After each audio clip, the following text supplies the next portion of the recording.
Welcome. This is Zero Limits Living, and I'm Dr. Joe Vitale. Every week, I bring you information and inspiration to transform your life, to help you have a healthier, wealthier, happier, healthier, wealthier, and I can just keep repeating it because that's what I want to give you. This show has become so popular that it's now seen or heard on 1,000 platforms across the galaxy. It's being beamed into outer space. Planets we don't even know of are hearing about this show. It's being seen on Roku, on Amazon, Apple TV, YouTube. I'm putting all the episodes online to make it easy for you to access them. So go to ZeroLimitsLivingTV.com. ZeroLimitsLivingTV.com. Also, one more thing. People keep asking about coaching, and I started a coaching program 20 some years ago, trademarked it way back in 2006, I think, and it's a system that works. It's been proven to work, and you can have a consultation to find out what it's all about and see if it's right for you. Go to miraclescoaching.com, miraclescoaching.com, and check it out. Now, to the matter at hand. What I want to do is help you live a life that is, well, we're calling it zero limits living. We want to take away all the limits and we want to take away the pain. Do you have some back pain? Do you have a back injury? Do you have neck pain? Do you have migraines? Do you have something that's nagging at you? And more importantly, do you have a pain that has been mysterious, that has been chronic, that has been lingering, and you're longing for the mystery to be solved and the pain to be removed? If so, you've come to the right place, because that's our focus today. We're going to talk about the great pain deception and how faulty medical advice is making us worse. My guest, let me read his bio. Steve Ozanich is a mind, body, spirit health consultant, teacher of presence, spiritual researcher, and author of 5 books. His first book, The Great Pain Deception, placed as runner-up in the 2012 International Book Awards and has since become an international bestseller in healing. And that is the book I just read a title from. The Great Pain Deception. It's on Amazon. Steve's second book, Dr. John Sarno's Top 10 Healing Discoveries, was written as an homage to the late Dr. John E. Sarno, who forever transformed the medical industry with his discovery of TMS, the mind-body syndrome. Steve's third book, Back Pain, Permanent Healing, Understanding the Myths, Lies, and Confusion, was an Amazon #1 bestseller. I can go on. Over the past 22 years, Steve has helped to teach countless sufferers how to heal themselves through his lectures, books, articles, videos, and interviews, and consultations, of which I have been one of his clients. His books are available on Amazon and paperback and Kindle and on audio at audible.com. And if you want to check him out or get a consultation with him after we've gone through this interview, and I'm pretty sure you will, go to his website, which is steveozanich.com, OZANICH.com. I'll give it out again a little later. Steve, welcome. Thanks for making time. Thank you. It's always fun, of course, to help people to heal. You and I have the same goal in life, it sounds like, when I listened to what you were trying to do. You are on a mission. I know that because of, well, for one thing, the books. This one book alone, this was actually Lisa's copy. I had to go ask her for it. And she was pulling yellow notes out of it. She was showing me folded pages that she has. Look, there's a folded page right there. All the things, she was working with the book. And it is a monster. And you went on and wrote more. And as the last time I talked to you, you were still working on another book. So I think this is all a mission for you as well. Yes. We are obligated when you can help somebody, we're obligated to pass that on. The Buddha wanted to keep his awakening a secret at first. And he said, no, I have an obligation to pass it on. And of course, his was about suffering. His message was about suffering. Well, this is what this is all about, isn't it? What you and I are doing is trying to help people alleviate the suffering, whether it's a physical, emotional, or spiritual crisis of one sort or another. Yes. But people don't know you, or maybe they do, but they may not know your whole story. And I need to tell them, because you went through a 3-decade painful experience before you had an understanding, which led to a breakthrough, which led to your mission. Can you give us the Cliff Notes version of that story? Sure. I had health problems since I was a child. Most people do. But when I was 14, I started having back pain. And of course, they told me I would eventually need surgery. It was never true. But it waxed and waned, but it lasted about 30 years. And in the late 1990s, it was so bad that I couldn't walk anymore. I couldn't even eat anymore. Mm. And my left leg was partially paralyzed. I had to drag it for 9 months. It had no reflexes in it, no sensation, no motor function. Of course, we did an MRI and it showed a pinched nerve. It Mhm. looks just like it's a pinched nerve, I should say. It's not really pinched. It looks like it on the MRI. And so I was just weeks away from surgery when I found the work of Dr. John Sarno, who forever transformed our medical industry. He actually shifted the consciousness of our planet as well. But I first rejected it. What I'm about to explain today, I rejected Yeah, myself. So I don't blame anybody for rejecting it. When you see proof on imaging that you've got a pinched nerve, it makes sense to the physician that, hey, we've got to get that pressure off there. But like he said, there's no pressure being put on there. Sometimes the brain just attacks those sites of herniation and stenosis and spondylolisthesis and all the labels that they give it. And he said it's an emotional process. Why? I rejected it, because I was always calm and collected and cool and nice, which he started pointing out the personality types of the people he saw mm, that had chronic health problems, people who demand a lot from themselves, people who push mm. themselves, goodists, nice people, perfectionists, which I checked all of those boxes. But I still didn't feel the emotions that he said were underneath there. And so I had to get worse for a couple more years where I'd lost 50 pounds and I was really dying at that point. And I went back to the work and it connected and I healed. And I Mm. knew I had to pass this on. And since then, it's been about 22 years ago, I had healed. I have no symptoms.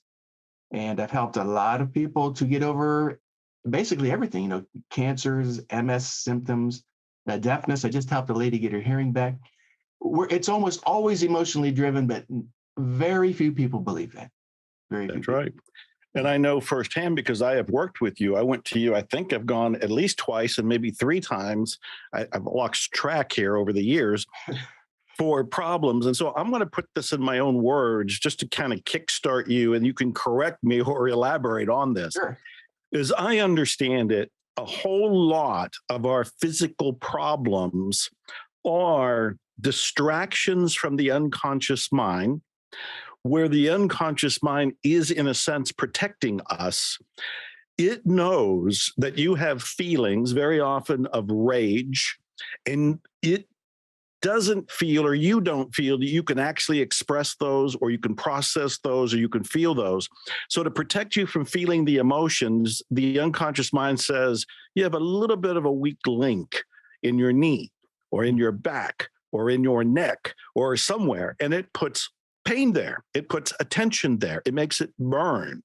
Mhm. And so you end up spending your time, your money, maybe 20 some years of your life chasing the mystery, Mhm. which in reality has to do with your unconscious mind kind of doing a magic trick and saying, this would hurt you to know about it. So look over here. Am I Wow. correct? Wow. Close? That was excellent. I think we're done here today. I mean, Well, that was the best explanation that I've heard. I would add a couple of things please, that please, please you're tell me. never going to feel those emotions. That's why the symptoms there. Hmm. It's there to block that. So you can look at your knee, shoulder, skin problems, whatever they are, sleep problems. It's all the same problem as the emotion, if you want to. And it's not just a distraction. I would add too. It's also a message. It Hmm. signals from the deeper self. Hey, there's something going on back here that you're not aware of. But we go right to the physical part. We run right to the Right. doctor. It's a physical problem because the testing shows that, my levels are up or my levels are down or I've got a rotator cuff tear. Dr. Sarno changed the world by proving that wasn't true, that the brain actually attacks those sites.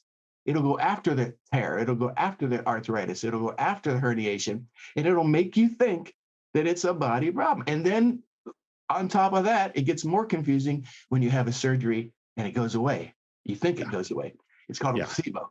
It does not go away. He proved, and what I believe is his greatest discovery ever, what he called the symptom imperative phenomenon, it shifts forms. So Mm. people get back surgery and they go, hey, my back surgeon's the best, but now I'm putting a little pressure on my knee, my knee's beginning to hurt, or now I've got a skin problem, or now I can't sleep. That's a big one. All it did was shift forms. The surgery pushed it into another arena. Nothing was fixed there. And every placebo trial ever done proves this right. Nothing's being done. Now, this is fascinating. And I love that you corrected me there, because my understanding was the brain was deceiving me or misleading me. It was like a magic trick, making me look at a pain point rather than feeling the emotion. But what I heard you just say is that the pain point is the emotion. Yes, yes. You can look at it. That's why I began to look at my back pain as rage. He called it rage. Of course, I never felt it, and you won't. He said, we went looking for it with some of the best psychologists in New York, and we couldn't find it. It's buried. It's called repression. The ego automatically looks at things it doesn't like, pushes it into the body. Now, sometimes the herniation is on the right side and the pain's on the left side. You know, sometimes the tear's in one part of the shoulder, but the pain's in another. So it's basically just incidental. It's the pain's often incidental to these changes in the body, but because of modern technomedicine, we believe we can fix something that we really can't fix it. And so they go in there, and people have lifetime of problems, of infections and pain, and they keep trying to chase that medical answer. It's not coming. It's not coming. You know, and I run into more people that do medical, medicine and stuff, and they quit the field. They said it's just a difference between the medicine and placebo, and every medicine, every modern medicine, there's no difference between them. It's the belief. If you believe the surgery worked, it might. If you believe the medicine works, it might. If you believe that you have a bad knee or hip, then you do. Belief is the key here. So, and I love all of this. We're on the same page. And of course, I'm championing the same cause because you've helped me. Sarno has helped me. And that's one reason I'm excited to get this out to the world. But I want to make sure people really understand this. Sure. So I was thumbing through Lisa's copy of your book here, and you had something about beware of the 5 Bs. And I think it's worth looking at, because I don't want people to just kind of dismiss saying, well, I broke my arm. Was that rage? Or I've got some sort of infection? Or what are the 5 Bs? So we can kind of eliminate those from what could be going on. I should say that up front. This is not an anti-doctor message. It's not an anti-medicine message. We're just saying it's being overzealous. In other words, what Dr. Sarno said, it's not the wrong modality that they're trying on the person. It's the wrong diagnosis. It's the wrong diagnosis, which is very important. But the Bs, that I talked about there, if it's bleeding, I mean, bleeding ulcer is a tension event too. That's a mind-body event too, stress and tension. But you better get that bleeding stopped or you can die. So just be aware and beware, that if it's bumped or if it's broken or if it's bruised, and I can't remember the other one right now. It sounds like you got all of them right there. The bleeding, the bumping, the bruising, the broken. Be responsible with our lives. We don't want people to become reckless. If there's something sitting there that needs to be taken care of, go first to make sure you're not dying. Okay, that's the most important thing. But then you have to start backing up. Start dismissing things they tell you, like you're going to be in pain forever, or you got a bad this or bad that. Get that out of the field of awareness.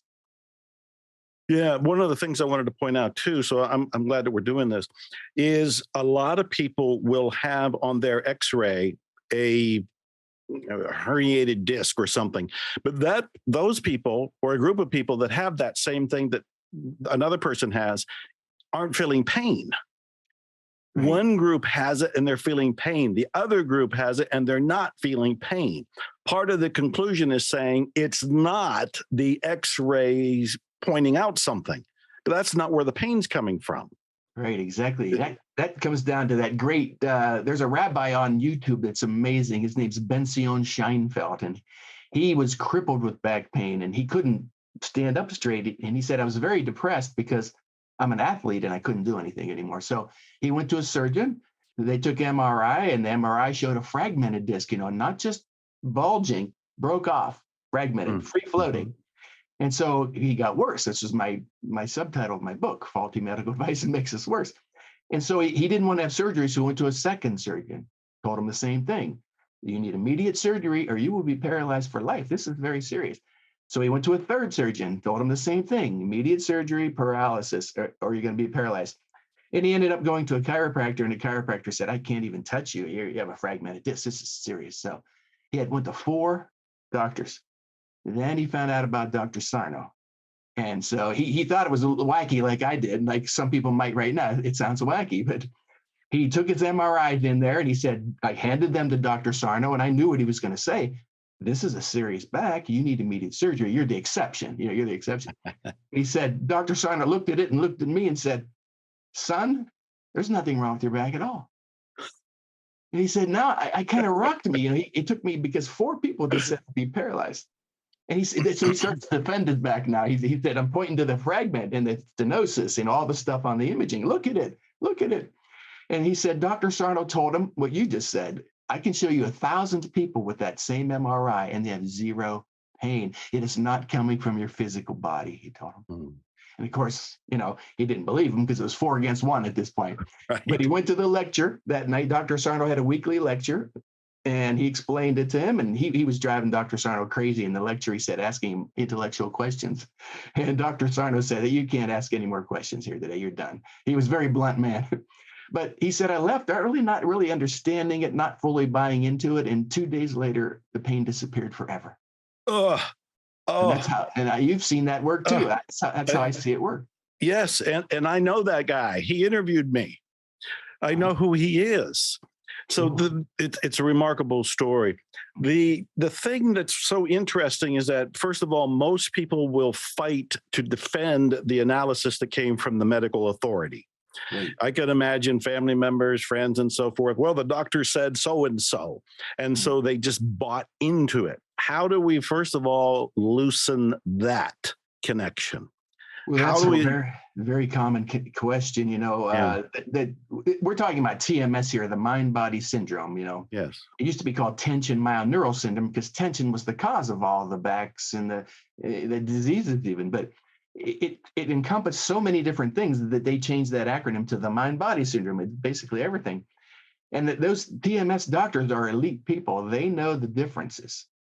And they say, if you bring it up, your patient will just get up, slam the door, swear at you, and go find a doctor who agrees with the body problem. So it's not a money-making thing because the people heal and very few people believe it, but it works virtually every single time. And one of the biggest questions I get is, how do I tell my wife or husband or my parents? They're yelling at me, they're screaming at me, And Dr. Sarno said, don't try.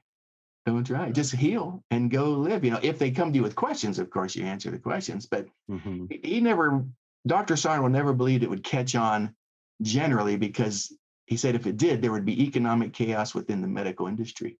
At that point, you don't need medicalized almost all the time. Sometimes we do, of course, but it's very rare that we do. And so I don't know. And of course, what the unwanted, that it's distracting, like you said, the distraction, people don't want to see that. That's why the brain's distracting it to the physical. And so they defend the physical body because they don't want to see what it's being diverted to. And so there's a lot going on there. But a big question for me, and so I bring some background with Sarno and with you to this conversation, so we can go and deep dive a little bit. Yes. And at the same time, I'm keeping aware that there's people watching and listening that are new to this, and so they're kind of sitting up, going, "He's saying what?"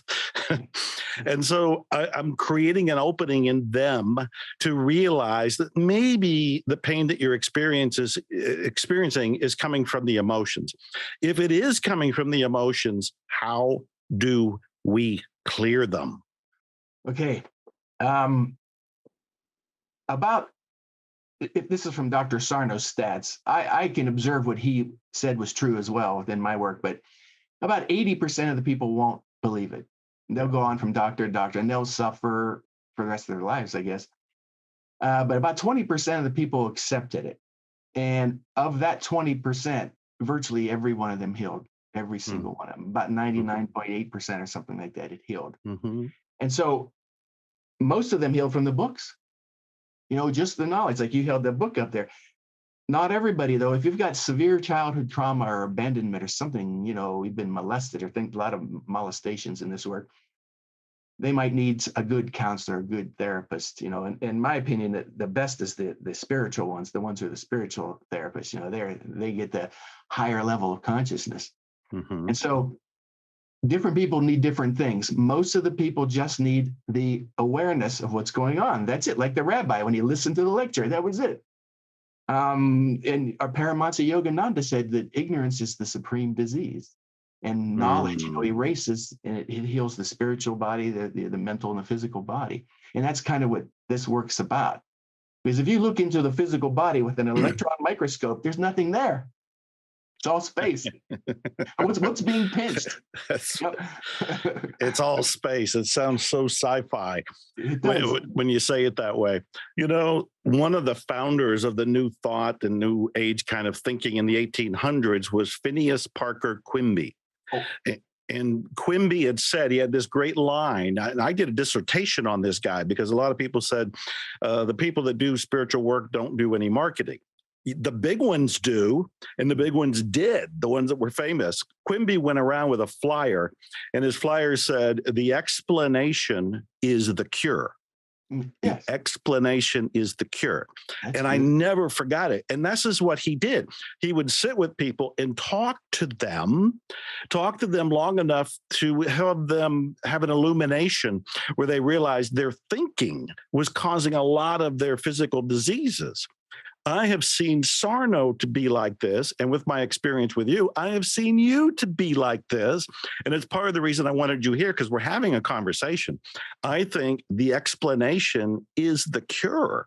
Beautiful.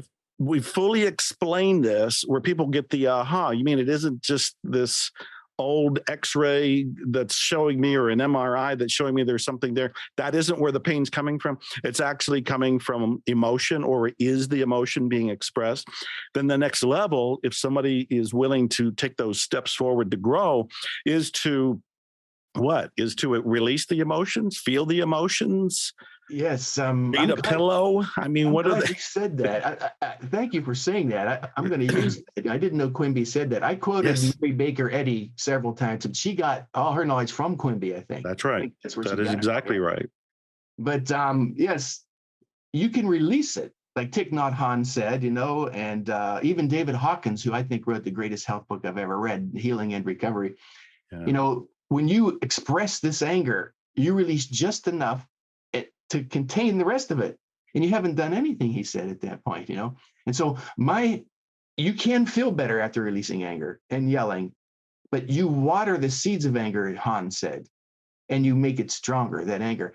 So I do presence work, of course, is to stop generating the anger, but an emotion I see as energy. Like I would hold energy in my back or my knee or whatever, or the skin.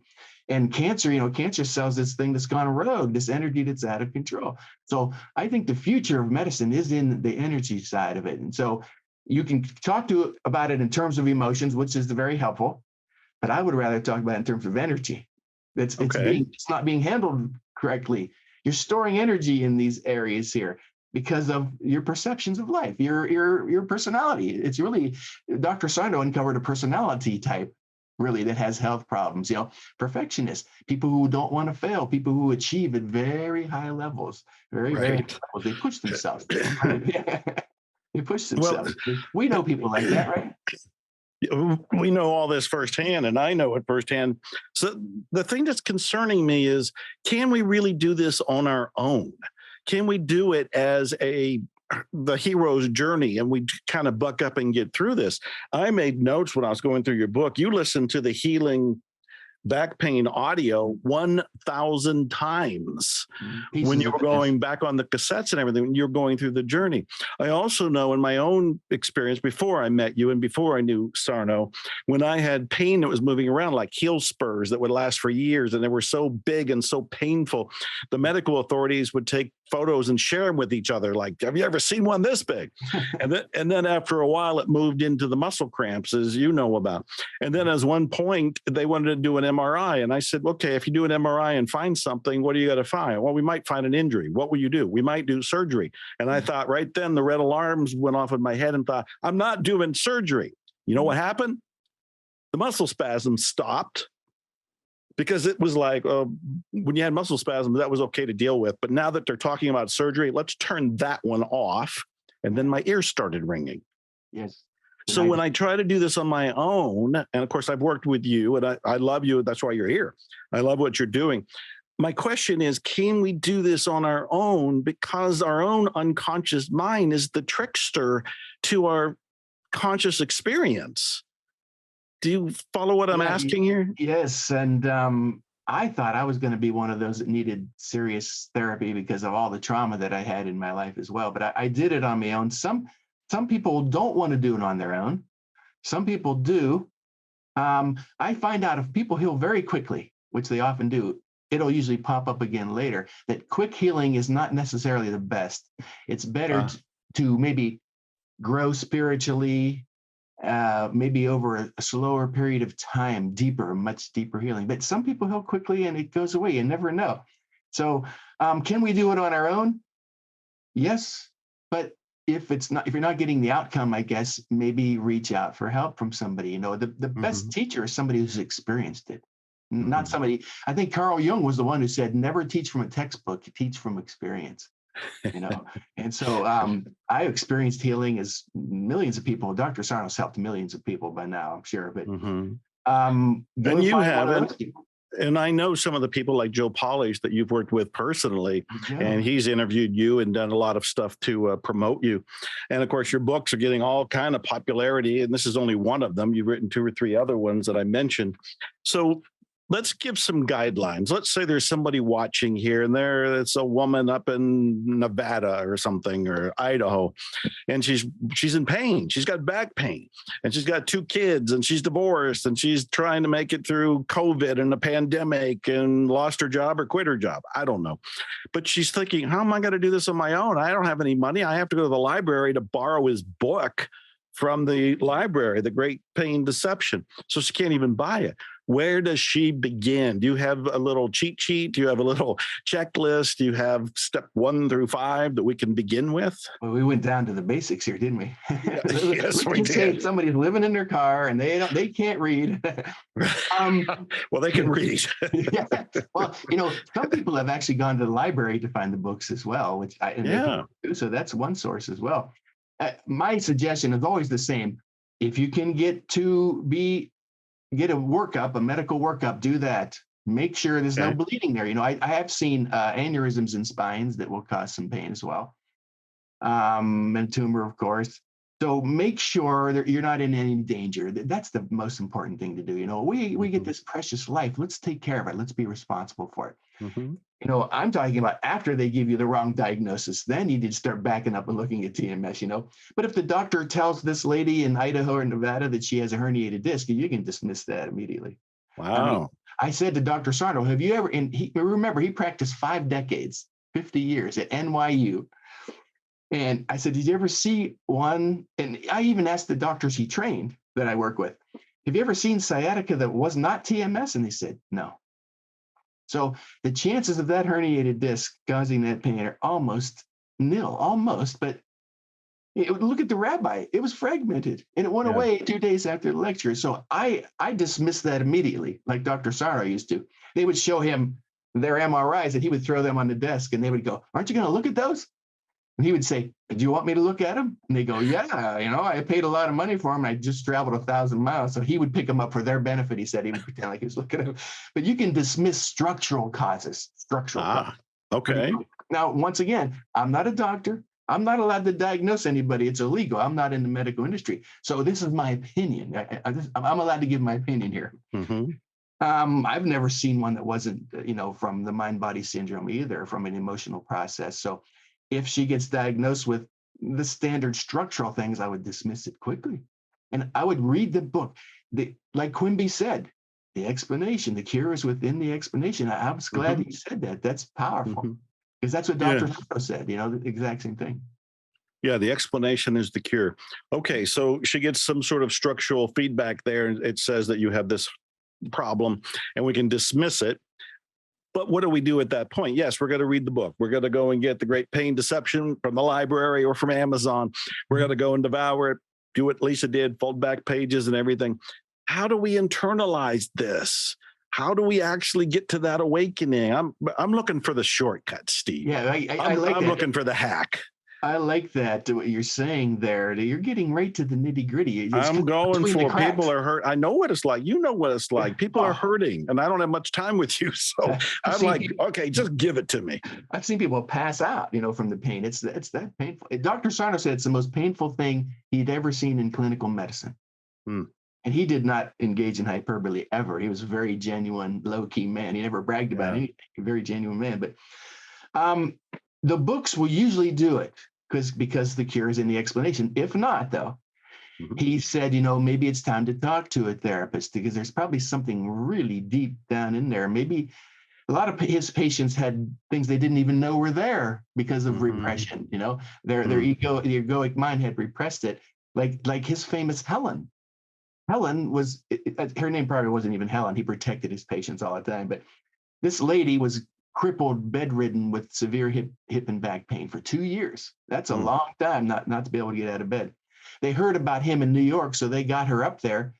And he knew when you came to him whether you needed to go to his lecture or whether you needed therapy. So when her family told him she's been bedridden for years, he said, well, I don't think the lecture is going to get it. Why don't you talk to my people? They're really nice people. They're smart. Well, under intense psychotherapy, they pulled out of her a memory of being molested by her father when she was 5. Wow. She didn't know that because of repression. And so they sent her to an incest support group. And inside the group, she was getting worse and worse and worse. She started to panic. And she called Dr. Sarno back and she said, Dr. Sarno, I believe you. I believe this is TMS. I believe this is the cause, but I'm not getting better with the explanation, right, as being the cure. But she said her husband was standing there and he said to her, you're talking about 42 years of repression now. And when he said that, she collapsed. She fell on the floor and she could see her life passing before her eyes, flashes of her life. And she was yelling out to him, I want to die. I'm ashamed. I'm so ashamed. Let me die. And then she was yelling out, hold me. Please hold me. Well, within minutes, she said the pain was gone. Completely gone. A lifetime of pain. And of course, Dr. Sarno said, hey, I see what's going on here. The pain is protecting us. It's a barrier between what we know and don't know. It's protecting us. So the people don't really know what's going on there. Sometimes a good therapist will help you understand that, If the pain is protecting us, then it seems like it'd be very difficult to create a safe place for it to be released or understood. Even if we go with this woman we're talking about in Idaho or something, and we get to the point where she's going to be considering therapy, what therapy? What therapist? There are so many different kinds of therapy. I mean, it's very confusing when you actually look at the different offerings out there. And there's an up and coming therapists who are creating their own Freudian attempt to understand psychology. And it just gets more and more deep and confusing. Where do we go? Yeah, good point. You're bringing up points what a lot of people ask me. So I'm glad you're doing this. I forget about them till people bring them up. But like Dr. Sarno said, you can go to the best psychotherapist in the world, and it's not going to do a damn bit of good unless that person knows about TMS, the mind-body syndrome. For example, he sent some lady, he told me he sent some lady down to his therapist, and she started talking about her childhood and all these problems and relationship things. And the therapist called Dr. Sarno back and said, Dr. Sarno, your patient is wandering all over the place. So he said, get back up to my office. I need to talk to you. So he said to his patient, listen, it's all well and good that you're talking about how you didn't get enough hugs from mommy and daddy, because none of us ever do. We always wanted more of those, right? But that's not what we're looking for in TMS healing, not at all. I'm talking about your childhood and bringing up all these things. It's called psychoarchaeology. What we're looking for is to make the nexus between your health issues and the emotions. You got to make that connection. And as soon as you do, it's over at that point. But a lot of people have trouble making that nexus. And so a good therapist who understands the mind-body connection will make that nexus. So very few therapists can really help here, because just talking about our problems doesn't do anything at all. Really. I mean, I shouldn't say anything. It might make a person feel a little bit better at some point. Right. Right. So yeah, it takes a special type. And I've helped a lot of those people to heal as well. The Jungian analysts, Freudian analysts, and they heal very rapidly because they're able to make that connection very quickly. The Jungian analyst was the tough one. Do you keep a list of recommended therapists by any chance? They come and go. Okay. At TMS Wiki, they used to have a big list of the doctors, but it's been outdated. It hasn't been updated. And Dr. Sarno's are still around there. Arlene Feinblatt and Kirsten Fiegler is one of my favorites, and Margaret Chan. Those people all know that up in that New York area. If somebody wants to know, they can, I'm sure, contact us. It seems to me, Steve, that some people are hurting so bad physically, and hearing the alternative, going to therapy, doing this inner work, exploring the past, seems so daunting. They almost want to say, you know what, I'll just stick with my physical pain. Yes. Give me the surgery. Give me the pill. Give me the medical alternative, because they don't want to do the inner work. Yes. It sounds like it's a deep dive, or could be a deep dive into darkness, where it's like, well, back pain, there's payoffs with back pain. We should talk about that. Sympathy, time off from work. Compensation, yes. There's compensation that comes from that. There's probably some sort of physical relief that comes from it. You don't have to worry about other things. You're worried about your knee or your back. Right. I mean, aren't there payoffs? Yeah, well, that's what Freud called secondary gain. Yeah. And I've had people tell me point blank, I think you're right there, man. But they're paying me to get high and go fishing. I'm not going to go. I hate my job. I don't want to go back to my job. And so you're probably right, but I'd rather, just take the check. And so I tell people when I work with them, healing's a decision. You have to make a decision here. It's really a tough decision. Some people will rather limp the rest of their life than to admit that their marriage is over and things like that. Okay. I had a guy at a local, where I'm from, because, you grew up right near my house here, which is pretty cool. When I found that out, I thought that was awesome. But I was in our golf club here, and I saw this guy limping towards me, and he was holding his back, and I could see pain in him because I recognize pain in people. And he got up to me. He goes, "Excuse me, but that guy in the corner said that you wrote a book on pain." I said, "I did. When's your divorce?" Yes, I remember this story. He just stood there with his mouth open. "How did you know that? My wife and I haven't told anybody. Our family does not even know." I said, "Well, I took a guess. It's something's coming apart. We suffer when things come apart. We heal when they come together, right?" So I just threw out the most common thing I see, relationship breakup. The next thing, if it wasn't that with that guy, it would have been which parent is sick or died, or which child just went off to college, or which degree are you working on, your master's, your doctorate. It's always almost the same patterns that I see. Yeah. And so if you want to push through these things, through these relationships without working on them, then you'll just accept, health problems and just die with those at some point. So it's a big decision, to say, I'm ready to heal. Most people find me, they're ready, because I'm the last one. They tried acupuncture and chiropractic and massage and medication, and they're like, all right, we wrote a book, I'm going to try you. But they're virtually all healing with me as well, but they have to be ready. I can tell them everything that they need to know, because the cure is in the explanation, but it's not going to work. It never works until they're ready. Every time you have to be ready. One of the things that stood out that Sarno advised people to do in his books, and you have said when you repeated stories about Sarno, is that he, in a sense, was advising people to push through their pain. And those are my words. I don't know that he actually said that in that way. But I remember on the last conversation you and I had, which was a consultation for me, and you were relaying the story when Sarno would ask people, what do you like to do? And somebody might say tennis, but they have back pain or knee pain or feet pain and whatever. And he would say, well, then go play tennis. And they would say, well, but I'm in pain. And he would say, go enjoy your life. Yes. Is there something to that? Is there something to pushing through the pain? Yes. And I'm glad you brought that up too, because there's a clarification that needs to be made there about. Oh, good. He said that the most important thing that a person has to do who's in chronic pain, remember, pain's only one symptom. We're talking about everything, all kinds of illnesses, right? We're talking about pain right now. the most important thing one has to do is to become more physical. Mm. And I tell you, people I work with, they will always tell me the more I rested, the worse I got, which is right. Mm. And so I thought he was crazy because my foot was dropped. I had foot drop. He's saying, go golfing because I love to golf. It's like, hey, you got to be kidding me.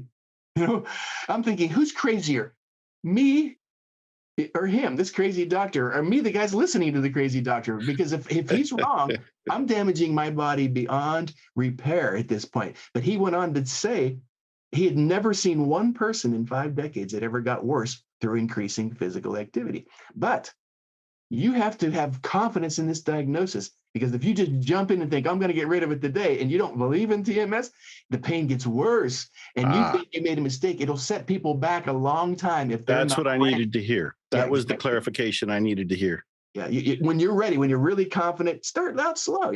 I started out hitting like 10 golf balls, and after every golf ball, I had to hit the ground. The waves of spasms were so bad. I pretended to tie my shoes all the time because I was embarrassed. It was especially embarrassing when I was wearing sandals and there was nothing to tie. But eventually I was hitting 50 golf balls, and 100, and then 500. And then I got up to 1,000 golf balls a day. And at one point I realized I don't have any pain anymore. And it's not because I had hit the golf balls, because I had become present. That's why.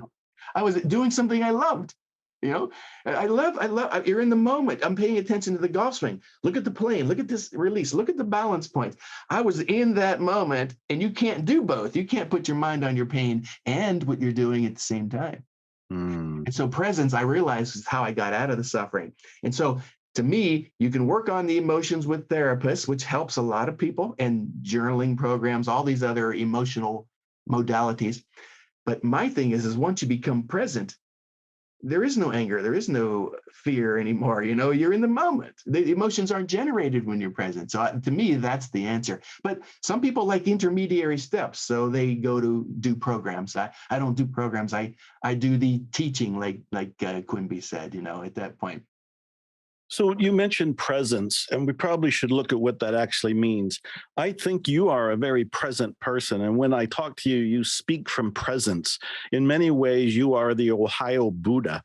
You're sitting there in your chair, and you spout the wisdom, and you're so well read that you'll come up with stories and quotes and all these different insights. And me as a book guy, I'm just in awe of it. I'm just sitting at your feet, but listening. But also at the same time, you're giving me the explanation is the cure. By telling the stories and coming from this presence, I'm feeling your presence, I'm returning to presence, and everything else is kind of unfolding. It takes care of itself, yes. Yes. But what is presence? This is a big jump for a lot of people. It doesn't make any sense. Presence means, well, I'm here. It's in the military and they called your name, or you're in school. And you went, I'm here. That means you're present. Right. What is presence? Yeah, we're not talking about Christmas presents either, right? Right. Presence, right? Right. When you said Ohio Buddha, that made me laugh because I didn't know anything about spirituality when I was, which is why I had, by the way, this is the deeper meaning behind my suffering. It was trying to get me back on the path that we're supposed to be on. There's a deeper meaning for suffering, okay? But I didn't know anything about the Buddha or anything, but there was a point where I said, I got to believe this crazy Dr. Sarno, or I'm going to be caught in this loop from hell, right? So I told my wife at the time I was married, I said, I'm going to go in my office and sit down in the chair, and I'm not going to get up. And I couldn't sit for 2 years at that point with that. 5 seconds and spasms started overwhelming me. I said, I'm not going to stand up. So I went in there, and oh man, the waves started, and I had tears in my eyes. It was so painful. When it's painful, it's painful. And so I told her to hit me, hit me, and to distract me from my own pain. After about a half hour, the waves subsided, and I've been sitting for 22 years without any hint of back pain after that moment. Okay. I did not know at the time that the Buddha did that under the Bodhi tree. He said, I'm not going to stand up until I have the answer to life. So people tease me, you had your Buddha moment in that office chair. Yeah, I didn't know that. That's a decision that I had to make. I'm going to heal. Damn it, I'm going to heal. I'm tired of being the victim to my brain. I'm going to take control of my life. And so that was my Buddha moment. My friends teased me about, I didn't know that he did that. Now I know And a what lot is, about the Buddha. But presence, what is presence? yeah, what is presence? How would you define presence? Well, there's thousands of books written on it, right? And they all come from their own vantage point, and I'm coming at it from my vantage point, which is really more like Eckhart Tolle's vantage point. By the way, I didn't believe Eckhart either. I didn't believe Dr. Sarno. I didn't believe Eckhart, and now I teach both of theirs. Right. But, I think, in my opinion, that Michael Singer has the best definition out there that I've seen. The untethered soul, Yeah, and he got the a new author. one called "Living an Untethered Life." I think right now I haven't Yes. read it yet, but It's outstanding. Yes. he's a good teacher of it as well. He said presence is experiencing what's right in front of you. Hmm. That's it. I mean, like I was golfing, or if one of my symptoms was always bad heartburn. I had terrible bad heartburn when I was younger, but now I know that I learned it from my father. We learn these illnesses from other people. We pass them around in the field of consciousness. Like Dr. Sarno said, anything that's in vogue in society, and I'm working with people around the world, and whatever's in vogue in their countries, they're all getting, it's caught in this field of awareness, the field of consciousness that we call this human form. But I had heartburn so bad in '99, I thought I was going to die at that point. I couldn't eat food anymore. And I ran into an old friend, and we talked about how dumb we were in the old days, and we laughed about the old days. And when she walked away from me, I realized I didn't have that heartburn the whole time I talked to her. And I hadn't eaten for about a week. And when she walked away, my mind remembered it, and I doubled over again, right? But I was present with her. You see, I was experiencing her right in front of me. Mm-hmm. Presence is the answer, by the way. I see people healing every day from weird things, okay? It is the answer. But if people don't want to do it, then maybe go to do some therapy or try a program or something. But I'm taking them to the end game here, which is Eckhart Tolle's work, and now Eckhart's agent is my agent now. That's how bizarre this is. It's pretty bizarre. This is where Dr. Sarno's work karmic balancing right there. Yeah, it's come full circle. I love it. I love it. Well, let's talk about a big thing here. We're going to run out of time, but there's a few things I want to make sure we hit on. What about the coronavirus pandemic, whatever the thing, COVID? What about that? Talk about shared things. We've shared that on the entire planet, as far as I know. Intimately. Well, there's COVID, which is a living, a virus is a quantity of consciousness. It's conscious itself. It's trying to stay alive, like we are. Mm-hmm. But then there's what they're calling long COVID, which is a different thing. I was in a documentary last fall. Gabor Mate invited me to be in his documentary and to talk about pain on a pain panel. He has a new book too. Yeah, he interviewed me for that. I don't know if it ever came out or not, but but there were 4 people on there, and the doctor on there was talking about it too. This thing called long COVID. It's just this mind-body syndrome, For example, Dr. Sarno was so acutely aware of what was going on, he figured out that there was no such thing as chronic Lyme's disease. He said, when you get infected, you take antibiotics, it goes away.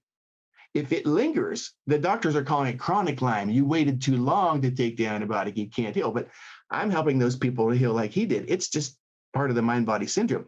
In other words, your brain has latched onto that opportunity, like COVID symptoms. Fatigue is one of the big ones. It'll latch onto that to distract you. If you need a mind-body syndrome at the time, you need to help. And so be careful. These things they're calling long COVID are just part of this TMS thing. And I've actually worked with some of those people already, and Lyme's people. Drug withdrawal syndrome is another one, DWS. The doctor will tell them, you were on the drug too long, you destroyed your synapses or something like that. But they're healing too when they realize that's just my mind grabbing onto the symptom and not letting go. Because I need distracted in my life right now because I'm getting divorced or somebody's sick or whatever the purpose is, So you mentioned, you said we have to be careful. How do we be careful? How do we, is this all a matter of the presence and watching our mind, watching our thoughts, not getting vulnerable in terms of how we're thinking, or something else? These questions you're tasking me right now,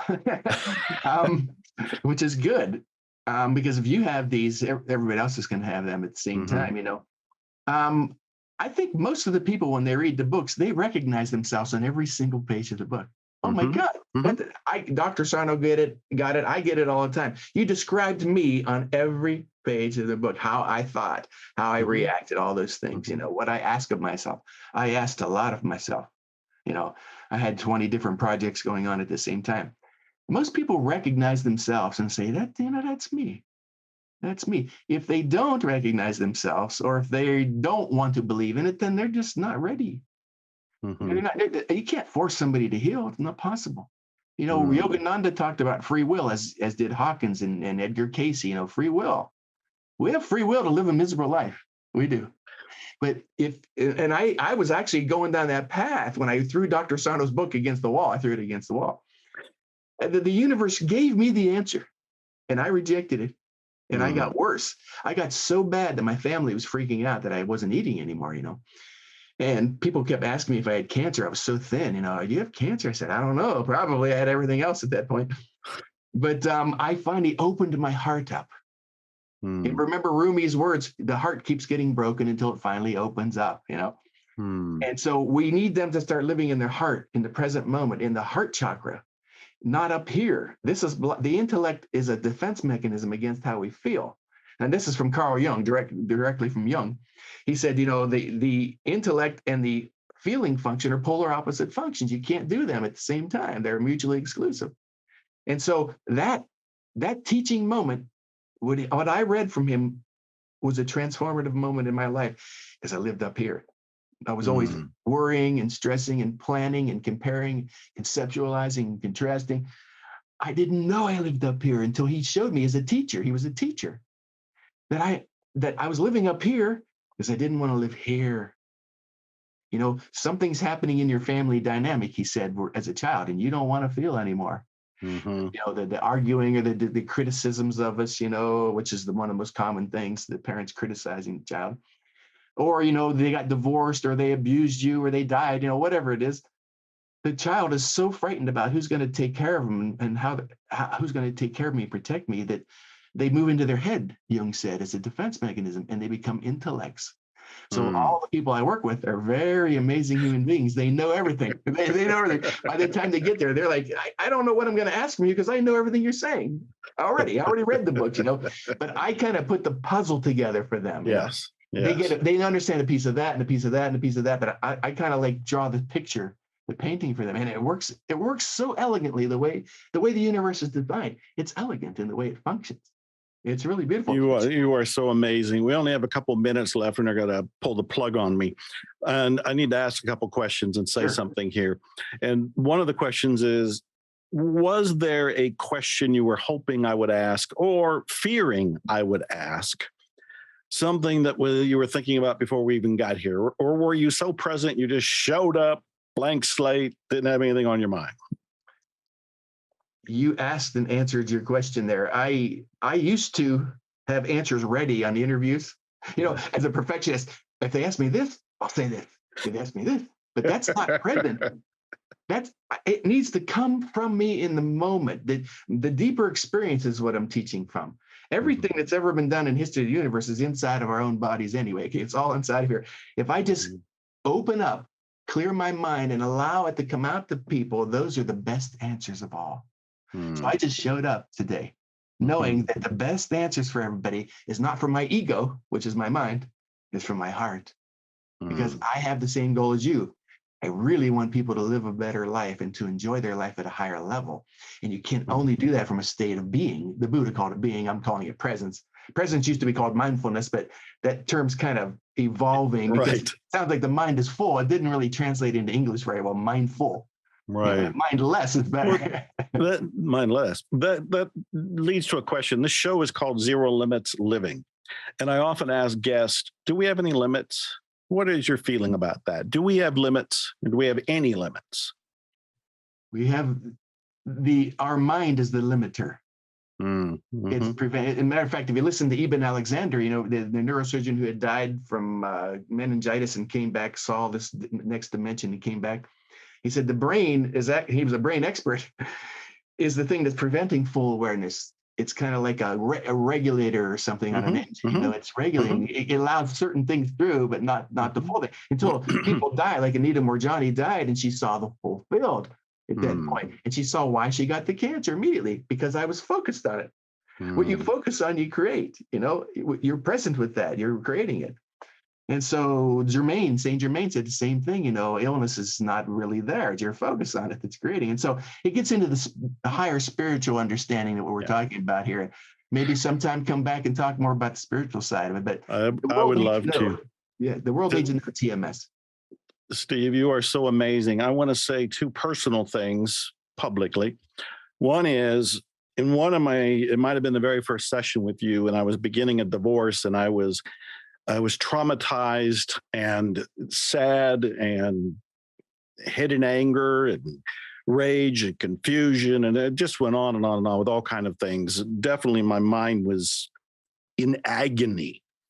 And one of the things you said that has lived with me to this day, and it was an offhand comment from you, and you just said, Joe, you'll be happy again. I never forgot it. And then be happy to hear that. One more thing. The last time we talked, when I was talking about some of the health issues I was wrestling with, like the muscle cramps and things like that, I was telling you about, and we were looking at, again, the divorce, which is now over, but I was looking at my guilt, resentment, remorse, and all the different fluctuating and conflicting emotions. And you had said, always remember, you are a good person. Those both came from you, Steve. Oh, and they were life rafts. They were things that I have held on to. And even now, there are times that they just come to my consciousness. And you said them with such presence and such love that I wanted to publicly say thank you. Thank you for telling me that. It means a lot to me. And I would say this, that came through me, not from I understand. me. I understand. I totally. I care about you, and I love you too. And I want everybody I work with to be happy, and love is the answer. There's no conflict in love. It's peaceful and joyful. It's a higher vibrational frequency, of course. So thank you for saying that, and thank you for the opportunity to talk about my work. Of course. Well, I'm going to have you back on a round 2 at some point, but I got to close the show out now. So I'm Dr. Joe Vitale. You've been listening to Zero Limits Living. Every week I bring you inspiration and information to transform your life.